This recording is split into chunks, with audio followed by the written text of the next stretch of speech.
ஆச்சி பாதாம் ட்ரிங்க். ஆச்சி பாதாம் ட்ரிங்க் ஒன்னு வாங்கினா ஒன்னு ஃப்ரீ. தற்காலிக அரசியல் பயனுக்காக நாம் தவறான முடிவை ஒருபோதும் எடுக்க மாட்டோம். தேர்தல் அரசியலில் கிடைக்கிற தற்காலிக பயன் முக்கியம் இல்லை. இந்த நாடு முக்கியம், தேசம் முக்கியம், அரசமைப்பு சட்டம் முக்கியம். தேர்தல் வரும் போகும். மறுபடியும் சொல்லுகிறேன், தேசிய அளவில் சிறுத்தைகளா சனாதன சக்திகளா என்றுதான் அரசியல் இனி தமிழ்நாட்டில் நடக்கும். தலித்துகளும் இந்துக்கள் தானே. இதே பிஜேபி காரன் தலித்துகள் தெருக்கு தேர் வரணும்னு போராடி இருக்கிறானா? மேல் பாதியில கோயில திறக்கணும்னு போராடி இருக்கிறானா? எந்த நேரத்தில் என்ன செய்ய வேண்டும் என்று எங்களுக்கு தெரியும், திருமாவளவனுக்கு தெரியும். சும்மா யூடியூப்ல உட்கார்ந்து கண்டவனா நமக்கு அட்வைஸ் பண்றான். ஏன் நீங்க ஒரு ஆளு கோட்டை சூட்டு போட்டு வந்தா போதாதா? ஏன் எல்லாரையும் போட சொல்றீங்க? என் கண்ணார பார்க்கணும். கட்டிட வேலை செய்கிறவன் கோட்டு சூட்டோடு வர வேண்டும். ஆடு மாடு மேய்க்கிற தம்பிகள் கோட்டு சூட்டு போட்டுக் கொண்டு நடக்க வேண்டும். பல்லாயிரக்கணக்கான தோழர்கள் கோட்டு சூட்டோடு இன்றைக்கு மிடுக்கு நடை போட்டு வருகிறார்கள். ஒன்ன மாதிரி வெறும் சாதி வெறிய பேசுறவங்க அல்ல திரு விடுதலை சிறுத்தைகள். ஆண்ட பரம்பரை, வீர பரம்பரை என்று சொல்லக்கூடியவர்கள் அல்ல, அறிவு பரம்பரை. எந்த நேரத்தில் என்ன செய்ய வேண்டும் என்று எங்களுக்கு தெரியும், திருமாவளவனுக்கு தெரியும், விடுதலை சிறுத்தைகளுக்கு தெரியும். சும்மா யூடியூப்ல உட்கார்ந்து கண்டவனா நமக்கு அட்வைஸ் பண்றான். அதை செய்யக்கூடாது, இதை செய்யக்கூடாது, இதுதான் நோக்கம், அதுதான் நோக்கம். 35 வருஷம் இந்த அரசியல நாங்களும் கொட்டை போட்டுக்கிட்டு தான் இருக்கிறோம். பழம் தின்று கொட்டை போடுகிறவர்கள். 10 ஆண்டு காலம் தேர்தல் அரசியல வேண்டாம் என்று அரசியல் செய்தவர்கள் நாங்கள். தம்பி இறங்க. 10 ஆண்டு காலம் தேர்தல் புறக்கணிப்பை பேசியவர்கள் நாங்கள். 25 வருஷம் இந்த தில்லுமுள்ளு தேர்தல் அரசியலில் தாக்கு பிடித்து நிற்கிறவர்கள் விடுதலை சிறுத்தைகள். சமகாலத்தில் எங்களோடு புறப்பட்டவர்கள் எங்கோ வழிதவறி போய்விட்டார்கள். எங்களோட வந்தவங்க எல்லாம் காணும் ஆள, எங்க போனாங்கன்னு தெரியல. இன்றைக்கு விடுதலை சிறுத்தைகள் தமிழக அரசியலில் தவிர்க்க முடியாத ஒரு சக்தியாக, அரசியல் சக்தியாக நிமிர்ந்து நிற்கிறது. ஆந்திராவிலும் வேர் பிடித்திருக்கிறது, தெலுங்கானாவில் கிளை பரப்பி நிற்கிறது, கேரளாவிலும் கர்நாடகாவிலும் மகாராஷ்டிராவிலும் துளிர்விட்டு நிற்கிறது. விடுதலை சிறுத்தைகள் கட்சி இன்றைக்கு எல்லா வரம்புகளையும் கடந்து வளர்ந்து நிமிர்ந்து நிற்கிறது. எங்களுக்கு யாருடைய அட்வைஸும் தேவையில்லை. இதை செய்ய, அதை செய்ய, ஏன் உனக்கு பேச தெரியல. அப்புறம் சில நாதாரிகள் புறப்பட்டு இருக்கிறாங்க. நாதாரிகள்னா என்னன்னு எனக்கு அர்த்தம் தெரியாது, ஆனா சொல்றேன். ஊதாரிகள்னா தெரியும். கம்பெனி இருங்க பாலு. சில நாதாரிகள் புறப்பட்டு இருக்கிறாங்க. நாம இந்த பட்டியல் சமூகத்து மக்களை ஏமாத்துறோமா? இவனெல்லாம் என்ன சொல்றது? இவங்களுக்கு யாரு எப்படி பதில் சொல்றது? இன்றைக்கு தமிழகத்திலே பட்டியல் சமூகத்து மக்கள் தலை நிமிர்ந்து நிற்கிறார்கள் என்று சொன்னால், சமூக தளத்திலும், அரசியல் தளத்திலும், பொருளாதார தளத்திலும், கலாச்சார தளத்திலும், கலை உலகத்திலும் இன்றைக்கு தலை நிமிர்ந்து நிற்கிறார்கள் என்று சொன்னால், விடுதலை சிறுத்தைகளின் எழுச்சிதான் அதற்கு காரணம் என்பதை மறந்துவிடக் கூடாது. தம்பி வேடன் 2 நாளைக்கு முன்னாடி போன்ல பேசினான். அந்த தம்பி, நான் சொன்னேன், அப்பா 35 வருஷமா நான் பேசுற அரசியல நீ 3 நிமிஷத்துல பாட்டுல சொல்லி இருக்கிற, எனக்கு ரொம்ப பிடிச்சிருக்கு அப்படின்னு சொன்னேன். அந்த தம்பி சொன்னான், ஐயா நீங்க எல்லாம் பேசுறதுனாலதான் நாங்கெல்லாம் பாடுறோம். எங்களுக்கு அந்த துணிச்சல். இன்றைக்கு எல்லா துறைகளிலும் காலரை தூக்கி விட்டு கொண்டு ஒடுக்கப்பட்டவர்கள் தலை நிமிர்ந்து நடக்கிறார்கள் என்று சொன்னால், இது போன்ற பரந்த வீதிகளில் வீறு நடை போடுகிறார்கள் என்று சொன்னால், பல்லாயிரக்கணக்கான தோழர்கள் கோட்டு சூட்டோடு இன்றைக்கு மிடுக்கு நடை போட்டு வருகிறார்கள் என்று சொன்னால், அது விடுதலை சிறுத்தைகளின் எழுச்சியின் விளைவு. என்ன தோழர்கள் எல்லாம் கேட்டாங்க, ஏன் நீங்க ஒரு ஆளு கோட்டு சூட்டு போட்டு வந்தா போதாதா? ஏன் எல்லாரையும் போட சொல்றீங்க? என் கண்ணார பார்க்கணும். கட்டிட வேலை செய்கிறவன் கோட்டு சூட்டோடு வர வேண்டும். ஆடு மாடு மேய்க்கிற தம்பிகள் கோட்டு சுட்டு போட்டுக் கொண்டு நடக்க வேண்டும். ஆட்டோ ஓட்டுகிற தம்பி கோட்டு சூட்டு போட்டு நடக்க வேண்டும். அவனுக்கு காக்கி சட்டை தான் கதி என்று எண்ணக்கூடாது. கந்தல் துணிதான் கதி என்று கிடக்கக்கூடாது. காந்தி துணி இல்லாமலேயே இருந்தார், வெறும் உடம்போடு இருந்தார். அது அவருக்கு மரியாதை. சமகாலத்தில் புகழ்பெற்ற தலைவராக விளங்கிய புரட்சியாளர் அம்பேத்கர் அவர்கள் ஒவ்வொரு நாளும் கோட்டு சூட்டோடு தான் வெளியே போவார். அந்த குடும்பம் வறுமையிலே உழன்ற போதும் உடையிலே கவனம் செலுத்தியவர் புரட்சியாளர் அம்பேத்கர். இன்னைக்கு என்னுடைய தம்பிகள் அத்தனை பேரும் என்னோட வந்து கோட்டு சூட்டோட நிக்கிறான். Blue shirt, blue pant, white shirt, red tie. அப்படியே அம்பேத்கர் மாதிரி நீ நடக்கணும், அம்பேத்கர் மாதிரி உணரணும். சனாதன சக்திகளே அம்பேத்கர் இறந்து விட்டார் என்று நினைக்காதீர்கள். இதோ அம்பேத்கரின் பிள்ளைகள் இருக்கிறோம், அம்பேத்கரின் கருத்தியல் வாரிசுகள் இருக்கிறோம். எங்களை கூமுட்டைகள் என்று எண்ணாதீர்கள். கண்ணில் விரலை விட்டு துழாவுவோம். அரசியல் எங்கள்கிட்ட பேச முடியாது. அரசியல் பேசிப்பார், வா அரசியல் பேசு. ஒன்ன மாதிரி வெறும் சாதி வெறிய பேசுறவங்க அல்ல திரு விடுதலை சிறுத்தைகள். ஆண்ட பரம்பரை, வீர பரம்பரை என்று சொல்லக்கூடியவர்கள் அல்ல, அறிவு பரம்பரை, ஞான வம்சத்தை சார்ந்தவர்கள். எங்கள் தலைவர் அம்பேத்கர் என்று சொல்லுகிற போது எங்களுக்கு மெய் சிலிர்ப்பு ஏற்படுகிறது. நாடி நரம்புகள் முறுக்கேறுகின்றன, தலை நிமருகிறது, மீசை முறுக்கேறுகிறது. இன்னைக்கு தமிழ்நாட்டில் ஒருத்தன் டிப்டாப்பா மிடுக்கா டிரஸ் பண்ணிட்டு போறானா அவன் சிறுத்தை. இன்றைக்கு தமிழ்நாட்டில் ஒருவன் நல்ல தமிழ் பெயர் சூட்டி இருக்கிறான் என்றால் அவன் விடுதலை சிறுத்தை. இன்றைக்கு தமிழ்நாட்டிலே தெளிவான கொள்கை அரசியல் ஒருவன் பேசுகிறான் என்றால் கண்ணை மூடிக்கொண்டு சொல்லலாம், அவன் விடுதலை சிறுத்தை.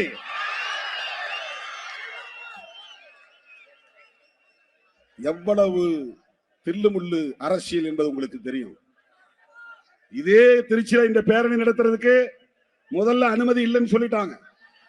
நாம ஆளுங்கட்சி கூட்டணியில தான் இருக்கிறோம். காவல்துறை சொன்னாங்க எங்களுக்கு அனுமதி தர சொல்லி மேலிடத்துல இருந்து எந்த இன்ஸ்ட்ரக்ஷன் வரல, அனுமதி இல்லைன்னாங்க. தமிழ்நாடு முழுக்க இன்னைக்கு காவல்துறை உயர் நீதிமன்றத்தில் வந்த தீர்ப்பு, கொடிக்கம்பங்கள்லாம் வெளியேற்றணும், இடிக்கணும், அப்புறப்படுத்தணும். மற்ற கட்சி கொடிக்கம்பங்கள்லாம் அப்படியே இருக்கு. போலீஸுக்கும் ஹைவேஸுக்கும் இதுதான் ஒரு வாய்ப்புன்னு உடனே இறங்கிட்டான் களத்துல. சிறுத்தைகள் கொடியெல்லாம் இடிலான்றான். இவ்வளவு நெருக்கடிகளை தாங்கிக் கொண்டு இந்த களத்திலே நிற்கிற இயக்கம் விடுதலை சிறுத்தைகள் கட்சி. கொடியேற்ற முடியவில்லை, பொதுக்கூட்டம் நடத்த முடியவில்லை, பேரணி நடத்த முடியவில்லை, மாநாடு நடத்த முடியவில்லை. இப்படியெல்லாம் நெருக்கடிகள் 25 ஆண்டுகளாக. நாம கூட்டணியில இருப்போம், கூட்டணி கட்சியாரனே ஒருத்தர் மேல ஏறி அந்த கொடியை மட்டும் கட் பண்ணுவான் என்ற ஒன்னாவது காட்டினாங்க. அந்த தம்பி ஒரு நாள் சிறுத்தையா மாறுவான், பொறுமையா இருங்க என்று நான் சொல்லி இருக்கிறேன். வண்டியில கல்லெடுத்து அடிப்பான், அந்த தம்பிகள் ஒரு நாள் பூவெடுத்து வீசுவான் என்று நான் சொல்லி இருக்கிறேன். இப்படித்தான் இந்த அடக்குமுறைகளையும் நெருக்கடிகளையும் தாக்குப்பிடித்து இந்த இயக்கம் 4 நூற்றாண்டு காலம் இந்த களத்திலே போராடி கொண்டிருக்கிறது. தவிர்க்க முடியாத ஒரு அரசியல் சக்தியாக மாறி இருக்கிறது. ஏன் திமுகவை ஆதரிக்கிறோம்? திமுக கூட்டணியை விட்டு வெளியே நின்றால் என்ன ஆகிவிடும்? எங்க மேல என்ன ஏதாவது இன்கம் டாக்ஸ் ரைடு வரப்போதா? இடி ரைடு வரப்போதா? வேற என்ன செய்ய முடியும் உங்களால? மாநில அரசாலும் ஒண்ணும் பண்ண முடியாது, மத்திய அரசாலும் ஒண்ணும் பண்ண முடியாது. நாங்க எதற்காக பயப்பட வேண்டும்? யாருக்காக பயப்பட வேண்டும்? என்ன நெருக்கடி? நாங்கள் அம்பேத்கரின் பிள்ளைகள், பெரியாரின் பிள்ளைகள், மார்க்சின் கருத்தியல் வாரிசுகள். அதனால் ஒரு முடிவை துணிவாக எடுத்து தெளிவாக எடுத்து உறுதியாக நிற்கிறோம். எல்லா கதையும் அடைச்சிட்டு இவர் என்ன பண்ண போறாரு? எங்களுக்கான காலம் கனியும் வரையில் நாங்கள் காத்திருப்போம். அதுதான் டெம்பரரி, ஒரு தற்காலிகமான விளைச்சலுக்காக நாங்கள் அவசர முடிவுகளை எடுக்கக்கூடியவர்கள் அல்ல. நான் சொல்லுவேன், எங்களை நோக்கி அதிகாரம் வரும், எங்களை நோக்கி நாற்காலிகள் வரும், எங்களை ஒரு ஓரமாக உட்கார் என்று நீ சொன்னால் அதுதான் அந்த மேடையின் மையமாக மாறும். எங்களை இறங்கி போய் ஒரு ஓரத்திலே நில் என்று சொன்னால் நாங்கள் நிற்கிற இடமே அந்த அவையின் மையமாக மாறும். எங்களை ஓரங்கட்ட பார்த்தாலும் ஒதுக்க பார்த்தாலும் நாங்களே மையம் என்பதை நிறுவுவோம். இதுதான் எங்கள் அரசியல். அருமை தோழர்களே, திராவிட முன்னேற்ற கழகத்தோடு நாம் கொண்டிருக்கிற உறவு என்பது கொள்கை உறவு. இடங்களை பற்றி பேச்சுவார்த்தையில் முடிவு செய்து கொள்வோம், அது வேறு. ஆனால் திமுக அரசோடு எங்களுக்கும் இருக்கிற விமர்சனங்களை தாண்டி நாங்கள் தேர்தல் உறவை வைத்துக் கொள்கிறோம் என்று சொன்னால் அது தொலைநோக்கு பார்வையுடன் கூடிய ஒரு கொள்கை முடிவு, அவ்வளவுதான். யார் புரிந்து கொள்கிறார்களோ இல்லையோ, நீங்கள் புரிந்து கொள்ள வேண்டும். என் உயிரின் உயிரான விடுதலை சிறுத்தைகள் புரிந்து கொள்ள வேண்டும். 2002 ஜெயலலிதா அம்மா மதமாற்ற தடை சட்டத்தை கொண்டு வந்த போது அது முஸ்லிம்களுக்கு எதிரானது, கிறிஸ்தவர்களுக்கு எதிரானது, பாதிரியார்களுக்கு எதிரானது, இமாம்களுக்கு எதிரானது என்று எல்லோரும் சொன்ன போது இல்லை இல்லை, அது எங்களுக்கு எதிரானது, தலித்துகளுக்கு எதிரானது என்று சொன்ன இயக்கம் விடுதலை சிறுத்தைகள் கட்சி. அப்பதான் 2002 தமிழ் பெயர் சூட்டுகிற நடவடிக்கை எடுத்தோம். மதமாற்ற தடை சட்டத்தை கொண்டு வந்த போது அன்றைக்கும் அந்த சனாதன அரசியலை எதிர்ப்பதிலே தீவிரம் காட்டி இருக்கிறோம். அதுல இருந்து இன்னைக்கு நம்ம மாறல. அதே அம்மையார் இன்னொரு சட்டம் கொண்டு வந்தாங்க. ஆடு கோழி பலியிடக்கூடாது. என்னென்ன ஆடு பலியிடுவாங்க, கோழி பலியிடுவாங்க, வேற என்ன பன்றி பலியிடுவாங்க. இதெல்லாம் பலியிடக்கூடாதுன்னு ஒரு சட்டம் கொண்டு வந்தாங்க. உடனே நாம சேலத்துல ஒரு மாநாடு போட்டோம். இந்துத்துவ பண்பாட்டு திணிப்பு மாநாடு, எதிர்ப்பு மாநாடு. அந்த பண்பாட்டை எங்க மேல திணிக்காத. எங்க குலதெய்வத்துக்கு நாங்க சாராயம் வச்சு படைப்போம், அது எங்க கலாச்சாரம். எங்க குலதெய்வத்துக்கு நாங்க கோழிய வெட்டி சமைச்சு கறி சமைத்து, எங்க முன்னோர் முப்பாட்டை செத்து போயிருப்பான், அவன் பேரு மாயவன், என் குலதெய்வம் பேரு மாயவன். அவன் உண்மையா பிறந்து வளர்ந்து வாழ்ந்தவன், அவன் செத்து போயிட்டான். அவனுக்கு நடுகள் நட்டு படைக்கிறோம். நாங்க மீன் படைப்போம், கருவாடு படைப்போம், பன்றியை வெட்டி பன்றி கறியை சமைச்சு அதை சாப்பிடுவோம், படைச்சு சாப்பிடுவோம். இது எங்க கலாச்சாரம். இதை தடுக்கிறது நீ யார்? இதை தடுத்துட்டு குலதெய்வத்தெல்லாம் வழிபடாத, நீ பெருந்தெய்வத்தை வழிபடு, அப்படியே சனாதனத்துக்குள்ள நுழைஞ்சு பிஜேபிக்கு போய் ஓட்டு போடுன்னு சொல்றியா? திடீர்னு இன்னைக்கு முருக பக்தர், அவங்களுக்கு முருகனுக்கு மேல பக்தி வந்துருச்சு. அங்க போனா ராமர் பக்தர், பீகார் போனா கிருஷ்ண பக்தர், மகாராஷ்டிரா போனா விநாயகர் பக்தர், மேற்கு வங்கம் போனா காளி பக்தர், தமிழ்நாட்டுக்கு வந்தா முருக பக்தர், கேரளாவுக்கு போனா ஐயப்ப பக்தர். எத்தனை வேஷம் போடுறான் பாருங்க பிஜேபி காரன் மக்களை ஏய்ப்பதற்கு. என்னைக்காவது அடிப்படை உரிமை கேட்டு போராடி இருக்கிறானா? குடிநீர் வசதி கேட்டு போராடி இருக்கிறானா? மனைப்பட்டா கேட்டு போராடி இருக்கிறானா? ஆரம்ப சுகாதார நிலையம் கேட்டு போராடி இருக்கிறானா? பள்ளிக்கூடம் கேட்டு போராடி இருக்கிறானா? கல்லூரி கேட்டு போராடி இருக்கிறானா? இடஒதுக்கீடு கேட்டு போராடி இருக்கிறானா? தனியார் துறைகளில் இடஒதுக்கீடு வேண்டும் என்று சொல்லி இருக்கிறானா? நீட் வேண்டாம் என்று போராடி இருக்கிறானா? ஓபிசி இடஒதுக்கீட்டை உயர்த்த வேண்டும் என்று சொல்லி இருக்கிறானா? மதமாறியவர்களுக்கு இடஒதுக்கீடு வேண்டும் என்று சொல்லி இருக்கிறானா? திடீர்னு முருக பக்தன் என்ன கேட்டான்? முருக பக்தன் என்ன, பழனிக்கு போனா அவனுக்கு அங்க பஞ்சாமிர்தம் கிடைக்கும், வாங்கி சாப்பிட்டு வர போறான், இங்க இருந்து நடந்து போறான். முருக பக்தனுக்கு ஒரு கோரிக்கையுமே இல்லையே, நீ எதுக்கு முருக பக்தன் மாநாடு நடத்துற? இதுதான் சனாதன புத்தி உத்தி அரசியல். இந்த மக்களை மதத்தை சொல்லி மயக்க பார்க்கிறார்கள். தலித்துகளை இந்துக்கள் தானே. இதே பிஜேபி காரன் தலித்துகள் தெருக்கு தேர் வரணும்னு போராடி இருக்கிறானா? மேல் பாதியில கோயிலை திறக்கணும்னு போராடி இருக்கிறானா? சாதிய வன்கொடுமைகள் கூடாது என்று போராடி இருக்கிறானா?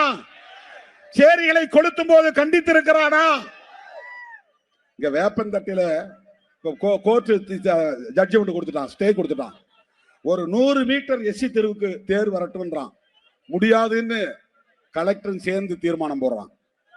கலெக்டர் போலீஸ் எல்லாம் சேர்ந்து பழையபடி எப்படி இருந்ததோ அப்படியே இரு. இது என்ன தீர்மானம்? இது கடந்த காலத்துல எப்படி இருந்ததோ அப்படியே இரு. அப்படியே இருன்னு சொல்றதுக்கு தான் அரசமைப்பு சட்டத்தை நீர்த்து போக செய்கிற வேலையை செய்யறாங்க. அவன் என்ன சொல்லியிருக்கணும்? ஐஏஎஸ் படித்த ஒரு அதிகாரி.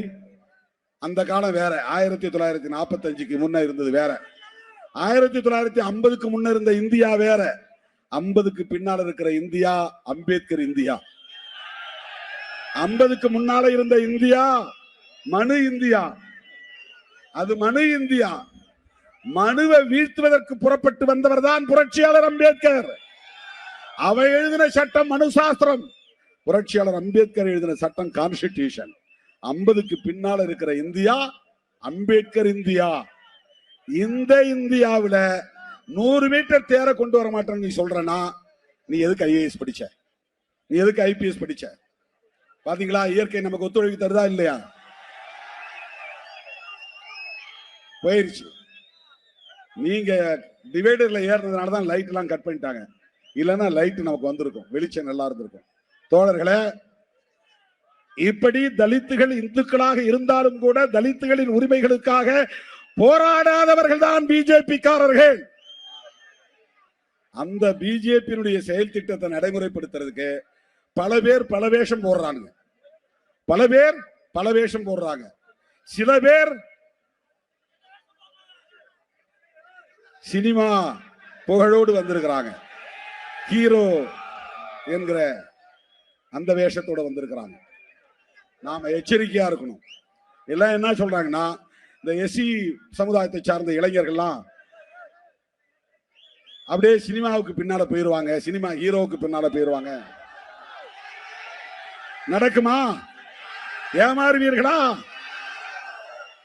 அப்படி வெறும் சினிமா விளம்பரத்திற்காக அல்லது அந்த புகழுக்காக மயங்கி அரசியல் களத்திலே தோல்வி அடையக்கூடியவர்களா நீங்கள்?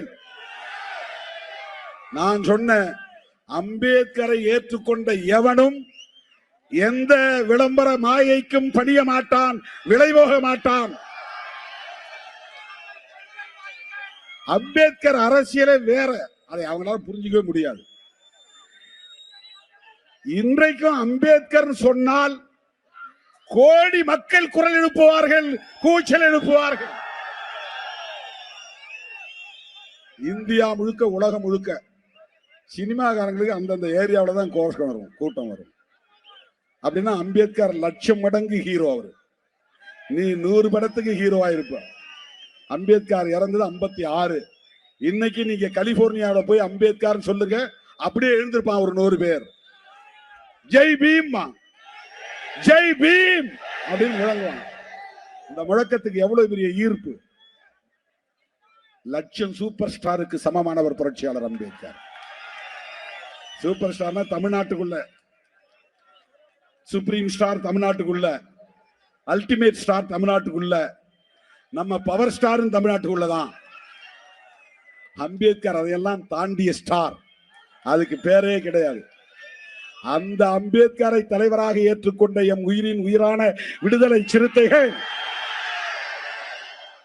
ஒரு ஓட்டு சிதறாது. சிறுத்தைகள் எப்பக்கமோ அப்பக்கம்தான் வெற்றி. சிறுத்தைகள் எப்பக்கமோ அப்பக்கம்தான் ஆட்சி. அதை தீர்மானிக்கக்கூடிய வல்லமை படைத்தவர்கள் விடுதலை சிறுத்தைகள்.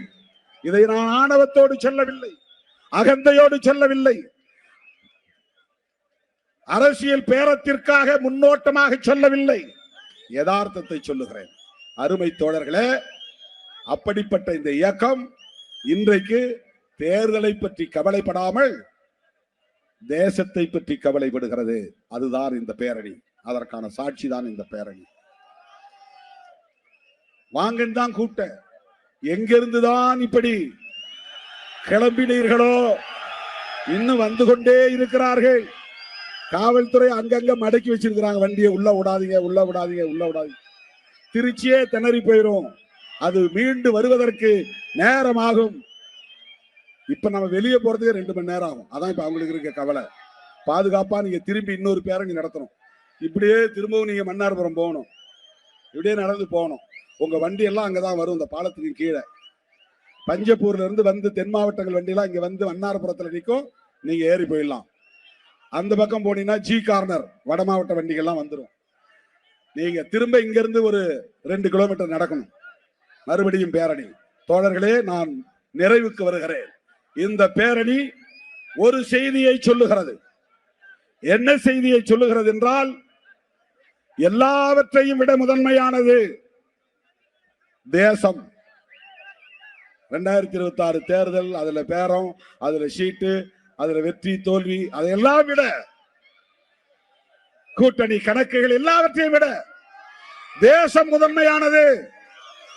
அந்த தேசத்தை கட்டமைக்க வேண்டும் என்றால், அம்பேத்கர் தேசத்தை கட்டமைக்க வேண்டும் என்றால், அவர் வகுத்தளித்த அரசமைப்பு சட்டத்தை பாதுகாக்க வேண்டும். அரசமைப்பு சட்டத்தை பாதுகாக்க வேண்டுமானால் அதுல உயிர் மூச்சு கோட்பாடு, ஆன்மான்னு ஆங்கிலத்தை வடமொழியில சொல்லுவாங்க. கான்ஸ்டிடியூஷனுடைய ஆன்மா, ஆன்மானா உயிர் மூச்சு. அதுல முக்கியமா 3 இசம் இருக்கு கான்ஸ்டிடியூஷன்ல. 1 செக்யூலரிசம், 2 புளூரலிசம், 3 பெடரலிசம். இதெல்லாம் நீங்க தெரிஞ்சுக்கணும், இதெல்லாம் நீங்க சொல்ல தெரியணும். செக்யூலரிசம், பெடரலிசம், புளூரலிசம், இதை தாண்டி 4 பேசிக் ஃபேக்டர் இருக்கு, 4 அடிப்படை கூறுகள்: நீதி, சுதந்திரம், சமத்துவம், சகோதரத்துவம். இதுதான் அம்பேத்கரிசம், இதுதான் கான்ஸ்டிடியூஷன். இதன் அடிப்படையில் தான் புதிய இந்தியாவை கட்டமைக்க போகிறோம். அப்படி உருவானால் அந்த தேசத்திற்கு பெயர் அம்பேத்கர் தேசம். அதுதான் அம்பேத்கர் கண்ட கனவு, அம்பேத்கர் இந்தியா. அதுதான் அம்பேத்கர் உருவாக்க நினைத்த இந்தியா. அந்த இந்தியாவில் சாதி இருக்காது, பாகுபாடு இருக்காது, ஆண் பெண் பேதம் இருக்காது, உயர்வு தாழ்வு என்கிற அகந்தை இருக்காது. உயர்ந்த சாதிதான் நாங்கள் என்று சொல்லுகிற இருமாப்பு இருக்காது. எல்லாம் சகோதரர்களாக நாம் வாழ்வோம். இஸ்லாமியர்கள் எங்கள் சொந்தம், கிறிஸ்தவர்கள் எங்கள் சொந்தம், இந்துக்கள் எங்கள் சொந்தம், சமணர்கள் எங்கள் சொந்தம், சீக்கியர்கள் எங்கள் சொந்தம், பௌத்தர்கள் எங்கள் சொந்தம். யாதும் ஊரே யாவரும் கேளீர். அப்படி ஒரு இந்தியாவை நாம் கட்டமைக்க வேண்டுமானால் அரசமைப்பு சட்டத்தின் உயிர் மூச்சு கோட்பாடுகளில் ஒன்றான செக்யூலரிசம் என்பது பாதுகாக்கப்பட வேண்டும். அதைத்தான் செக்யூலரிசம் என்பதை நாம் என்ன சொல்லுகிறோம் என்றால், எந்த மதத்தையும் சார்ந்திருக்க கூடாது என்பது மட்டுமல்ல, எந்த மதத்தையும் எதிர்க்க கூடாது, எந்த மதத்திற்கும் எதிரான பகையை வளர்க்க கூடாது. அதுதான் செக்யூலரிசம். இன்னைக்கு இந்த அரசு என்ன பண்றாங்க தெரியுமா? நீ இந்து மதத்துக்கு ஆதரவா பேசு, முருக பக்தர் மாநாடு நடத்து, ஐயப்பன் மாநாடு நடத்து, அது பிரச்சனை இல்லை. ஆனால் அவன் செய்யக்கூடிய மிக முக்கியமான முரண்பாடான அரசியல் என்னவென்றால், முஸ்லிம்களையும் கிறிஸ்தவர்களையும் இந்த தேசத்தின் அந்நியர்களாக காட்டுகிறார்கள், பகைவர்களாக காட்டுகிறார்கள், எதிரிகளாக நிறுத்துகிறார்கள். எந்த மதத்திற்கு எதிராகவும் செயல்படக்கூடாது. அதுதான் செக்யூலரிசம். தோழர்களே, குடியுரிமை திருத்த சட்டம் முஸ்லிம்களுக்கு எதிரானது. உறுப்பு எண் 370 நீக்கம் முஸ்லிம்களுக்கு எதிரானது. முத்தலாக் திருத்த சட்டம் முஸ்லிம்களுக்கு எதிரானது. வக்ஃப் திருத்த சட்டம் முஸ்லிம்களுக்கு எதிரானது. ஒரு அரசாங்கம் இப்படி எதிராக செயல்படலாமா? அரசுக்கு மதம் இல்லை. இதை மட்டும் சொல்லி நிறைவு செய்ய விரும்புகிறேன். உலகத்தில் தோன்றிய எல்லா மதங்களுக்கும், எல்லா நாடுகளுக்கும் அரச மதம் உண்டு, இல்லை என்று மறுக்கவில்லை, அதை ஏற்றுக்கொள்கிறோம். இந்தியாவுக்கும் அரச மதம் வேண்டும். அதிலே மாற்று கருத்து இல்லை. ஆனால் எந்த மதத்தை அரச மதமாக அறிவிப்பது? இதுதானே விவாதம் நடந்தது. புரட்சியாளர் அம்பேத்கர் அவர்கள், பண்டிட் ஜவஹர்லால் நேரு அவர்கள், காந்தியடிகள், இவர்கள் எல்லாம், சர்தார் வல்லபாய் பட்டேல் போன்ற தலைவர்கள் எல்லாம் நீண்ட நெடிய விவாதத்திற்கு பிறகு ஒப்புக்கொள்ளப்பட்ட ஒரு அரசியல் தான் செக்யூலரிசம். எல்லா நாடுகளிலும் செக்யூலரிசம் உண்டு. மேற்கத்திய நாடுகளிலும் செக்யூலரிசம் உண்டு. ஐரோப்பிய நாடுகள் அனைத்திலும் செக்யூலரிசம் உண்டு. அமெரிக்காவிலும் கூட செக்யூலரிசம் உண்டு. ஆனாலும் அவர்கள் அரச மதம் என்று ஒரு மதத்தை அறிவித்திருக்கிறார்கள். அதனால் அந்த மதத்தால் எந்த பாகுபாடும் இல்லை. மூட நம்பிக்கைகள் இருக்கலாம். பேய், பிசாசு, அடுத்த பிறவி, இந்த பிறவி, போன பிறவி, சடங்கு சம்பிரதாயங்கள், இது இருக்கலாம். ஆனால் இஸ்லாத்தில் சகோதரத்துவம் இருக்கிறது, கிறிஸ்தவத்தில் சகோதரத்துவம் இருக்கிறது, பார்சியில் சகோதரத்துவம் இருக்கிறது, சீக்கியத்தில் சகோதரத்துவம் இருக்கிறது, பௌத்தத்தில் சகோதரத்துவம் இருக்கிறது, சமணத்தில் சகோதரத்துவம் இருக்கிறது. இந்து மதத்தில் சகோதரத்துவம் உண்டா? அண்ணன் தம்பின்னு உறவாட முடியுமா? எவ்வளவு பெரிய பாகுபாடு! இதையே இந்து மதத்தை உயர்த்தி பிடிப்பார்கள், சுய விமர்சனம் செய்ய தயங்குகிறார்கள். அம்பேத்கர் எதிர்த்தது ஏன்? பெரியார் எதிர்த்தது ஏன்? மகாத்மா பூலே எதிர்த்தது ஏன்? அம்பேத்கர் என்ன முஸ்லிமா? பெரியார் என்ன கிறிஸ்தவரா? இங்கே சில பேர் கண்டுபிடிச்சிருக்கிறாங்க, பெரியார் கன்னடர். என்னையா அரசியல்? கருணாநிதி தெலுங்கர். அப்படின்னா நீ அம்பேத்கர் என்ன சொல்லுவ? அம்பேத்கர் நீ என்ன சொல்லுவ? அம்பேத்கர் யார்? அவர் பேசிய மொழி மராத்தி மொழியாக இருக்கலாம், அவர் கற்ற மொழி இந்தியாக இருக்கலாம். ஆனால் அவர் வாழ்க்கை எங்களுக்கானது, ஒடுக்கப்பட்டவர்களுக்கானது, பாட்டாளிகளுக்கானது, உழைப்பவர்களுக்கானது, சிறுபான்மை மக்களுக்கானது. அவருடைய வாழ்க்கையும் அவருடைய கோட்பாடும், வாழ்க்கையும் கோட்பாடும் முக்கியமா, அவன் பேசிய மொழி முக்கியமா, அவர்கள் பின்பற்றுகிற மதம் முக்கியமா? இங்க தமிழ் தேசியம் என்கிற பெயரால் திமுக வெறுப்பு அரசியலை மட்டுமல்ல, ஒட்டுமொத்தமாக திராவிட இயக்க அரசியலையே எதிர்த்து வெறுத்து பரப்புவதன் மூலம் சனாதன சக்திகளுக்கு துணை போகிறார்கள். இதையெல்லாம் நாம் புரிந்து கொள்ள வேண்டும், இதையெல்லாம் உணர்ந்து கொள்ள வேண்டும். பெரியாரை கன்னடர் என்று சொன்னால் அம்பேத்கரை மராட்டி என்று சொல்வாயா? எனக்கு பெரியார் வேண்டாம் என்று கூட நான் சொல்லுகிறேன். அம்பேத்கரை வேண்டாம் என்று என்னால் சொல்ல முடியுமா? அம்பேத்கரை வேண்டாம் என்று சொல்லிவிட்டு நான் யாரை தலைவராக ஏற்றுக்கொள்வது? அமித்ஷாவை தலைவராக ஏற்றுக்கொள்வதா? மோடியை தலைவராக ஏற்றுக்கொள்வதா? அண்ணாமலையை தலைவராக ஏற்றுக்கொள்வதா? நயினார் நாகேந்திரனை தலைவராக ஏற்றுக்கொள்வதா? நடிகர்களை தலைவராக ஏற்றுக்கொள்வதா? புரட்சியாளர் அம்பேத்கர் அவர்கள் உலகமெங்கு வாழுகிற ஒட்டுமொத்த உழைக்கும் மக்களின் விடுதலைக்கான தத்துவத்தை தந்த ஒரு மாமனிதர். அவரை எப்படி நாம் மொழி அடிப்படையில் பிரித்து பார்க்க முடியும்?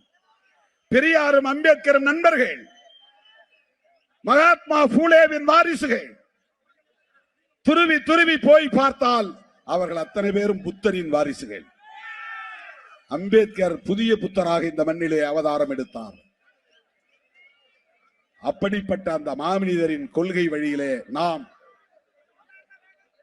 எல்லா வரம்புகளையும் கடந்து தேசிய அளவில் சிறுபான்மை மக்களையும் இதர விளிம்பு நிலை மக்களையும் அதிகார வலிமையுள்ளவர்களாக வளர்த்தெடுக்க வேண்டும் என்கிற தொலைநோக்கு பார்வையோடு இந்த இயக்கத்தை வழிநடத்துகிறோம். இது இடையில அப்பப்ப 2 வருஷத்துக்கு ஒரு தடவை தேர்தல் வரும். அதுல 8 10 பிரச்சனை கிடையாது, 10 20 பிரச்சனை கிடையாது. நாம் ஏற்றுக்கொண்ட கொள்கையில் தெளிவாக இருக்கிறோமா இல்லையா, உறுதியாக இருக்கிறோமா இல்லையா, அதுதான் முக்கியம். அம்பேத்கருக்கு துரோகம் இழைக்க கூடாது, அம்பேத்கருடைய கொள்கைக்கு நாம் துரோகம் இழைக்க கூடாது. யார் துரோகம் இழைத்தாலும் சிறுத்தைகள் ஒருபோதும் துரோகம் இழைக்க மாட்டோம். அவருடைய அரசியலை நாம பேசுறோம், அவருடைய அரசியலை நாம பேசுறோம். பிஜேபி மேல தனிப்பட்ட வெறுப்பு நமக்கு கிடையாது, மோடி மேல தனிப்பட்ட வெறுப்பு கிடையாது, கோல்வாக்கர் மேல தனிப்பட்ட வெறுப்பு கிடையாது. அம்பேத்கர் அரசியலை பேசினா ஒன்னு அம்பலப்படுத்த வேண்டியிருக்கு. அம்பேத்கர் அரசியலை பேசினால் பிஜேபியை வேண்டாம் என்று சொல்ல வேண்டியிருக்கிறது. அம்பேத்கர் அரசியலை பேசினால் தமிழ்நாட்டில் இருந்து விரட்டி அடிக்க வேண்டிய தேவை வருகிறது, இந்தியாவில் இருந்தே விரட்டி அடிக்க வேண்டிய தேவை வருகிறது. அதுக்கு நான் காரணம் இல்லை, நான் உள்வாங்கிக் கொண்ட அம்பேத்கர் அரசியல் தான் காரணம். அம்பேத்கர் அரசியல் தான் காரணம். அந்த அரசியலின் அடிப்படையில் தான் தோழர்களே இந்த தேர்தல் கணக்குகள் போடும் சூழலில் நாம் தேசத்தின் நலன்களை முன்னிறுத்துகிறோம். எனவே இந்த மாபெரும் பேரணியின் மூலம் நான் சொல்லுகிற மெசேஜ், மதம் மக்களுக்கானதே தவிர அரசுக்கானதல்ல. அதனால் செக்யூலரிசம், அம்பேத்கர், நேரு, காந்தி எல்லோரும் சேர்ந்து இந்த அரசுக்கு மதம் வேண்டாம்னு முடிவு பண்ணாங்க. இந்து மதத்தை அறிவிக்கலாம், அதான் பிஜேபி சொல்றான், RSS சொல்றான், எல்லாரும் சொல்றான். இந்து மதத்துல டிஸ்கிரிமினேஷன் இல்லைன்னு சொல்லுங்க, சகோதரத்துவம் இருக்குன்னு சொல்லுங்க. நாம் எல்லாம் சகோதரர் வந்து நாளைக்கு கட்டி பிடிக்க தயாரா? கட்டி பிடிக்க தயாரான்னு தான் கேட்கிற. இதையே திருச்சி பேசுவாங்க. திருமாவளவன் வேற மாதிரி பேசினாரும்பான், பரப்புவாங்க. அண்ணன் தம்பியாய் கட்டி பிடிக்க உன்னால் முடியுமா? என்னையும் ஒரு சகோதரனாக உன்னால் ஏற்றுக்கொள்ள முடியுமா? இந்து மதத்தில் சகோதரத்துவம் உண்டு, திருமாவளவன் எங்களோடு இணைய வேண்டும் என்று சொல்லுகிற துணிச்சல் உங்களுக்கு உண்டா? பிரச்சனை அதுதான். நோ ஃப்ரெட்டர்னிட்டி, சகோதரத்துவம் இல்லை. அதனால இந்தியாவின் அரச மதமாக இந்து மதத்தை அறிவிக்க முடியாது, முஸ்லீமை அறிவிக்க முடியாது, இஸ்லாத்தை அறிவிக்க முடியாது, அது வெளிநாட்டில் தோன்றிய மதம். கிறிஸ்தவத்தை அறிவிக்க முடியாது, அது வெளிநாட்டில் தோன்றிய மதம். சமணத்தை அறிவிக்க முடியாது, அது சின்ன மதம். பௌத்தத்தை அறிவிக்க முடியாது, அது கண்ணால பார்க்க முடியாத ஒரு மதம். பூத கண்ணாடி வச்சுதான் பார்க்கணும். 50 லட்சம் பேரோ 1 கோடி பேரோ இருக்கிறாங்க, 140 கோடி பேர்ல அது மதம் அழிஞ்சு போச்சு. ஒரு காலத்துல ஓஹோன்னு இருந்தது. மதத்தை அறிவிக்க முடியாது. சீக்கியத்தை அறிவிக்க முடியுமா? அறிவிக்க முடியாது, சின்ன மதம். பார்சி மதத்தை அறிவிக்க முடியுமா? அது வெளிநாட்டு மதம். அறிவிச்சா இந்து மதத்தை அறிவிக்க முடியும். இந்து மதத்துல சகோதரத்துவம் இல்லையே, இந்து மதத்துல அண்ணன் தம்பி உறவாடல் இல்லையே. அதனால் தானே அம்பேத்கர் வேண்டாம் என்றார், அதற்குத்தானே காந்தி ஒத்துக்கொண்டார், அதைத்தானே நேரு ஏற்றுக்கொண்டார், அதைத்தானே சர்தார் பட்டேலும் வழிமொழிந்தார். அதனால் தானே இந்த அரசமைப்பு சட்டம், அதனால் தானே நம்முடைய அரசு செக்யூலர் ஸ்டேட். இதை தகர்ப்பதற்காகத்தான் தோழர்களே பிஜேபி முயல்கிறது. என்ன அர்த்தம்? வக்ஃப் திருத்த சட்டம் முஸ்லிம்களுக்கு எதிரானது, கடந்து போக முடியுமா? குடியுரிமை திருத்த சட்டம் முஸ்லிம்களுக்கு மட்டும்தான் எதிரானது என்று கடந்து போக முடியுமா? நீங்கள் செய்கிற ஒவ்வொரு செயலும், எடுத்து வைக்கிற ஒவ்வொரு அடியும் எங்கள் தலைவர் புரட்சியாளர் அம்பேத்கர் வகுத்தளித்த அரசமைப்பு சட்டத்திற்கு எதிரான தாக்குதல். எப்படி பொறுத்துக் கொள்ள முடியும்? ஒருபோதும் அனுமதிக்க மாட்டோம். அரசமைப்பு சட்டத்தின் மீதான தாக்குதலை அம்பலப்படுத்துவோம். அவ எவ்வளவு டாக்டிக்ஸா தந்திரமா பண்றான் பாருங்க. அம்பேத்கருக்கு ஜெயந்தி கொண்டாடுவான், அம்பேத்கருக்கு சிலை அமைப்பான், அம்பேத்கர் பிறந்த நாள் கொண்டாடுவான், அம்பேத்கரை போற்றி புகழ்வான். ஆனால் அம்பேத்கர் எழுதிய சட்டத்தை குப்பையிலே தூக்கி வீசுவான், காலில் போட்டு மிதிப்பான். இதுதான் சங்க பரிவாரங்களின் நடவடிக்கைகள்.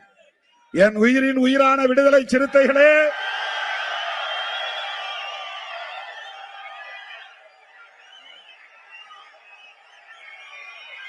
நம்மை எந்த சக்தியாலும் வீழ்த்த முடியாது. தற்காலிக அரசியல் பயனுக்காக நாம் தவறான முடிவை ஒருபோதும் எடுக்க மாட்டோம். தேர்தல் அரசியலில் கிடைக்கிற தற்காலிக பயன் முக்கியம் இல்லை. இந்த நாடு முக்கியம், தேசம் முக்கியம், அரசமைப்பு சட்டம் முக்கியம்.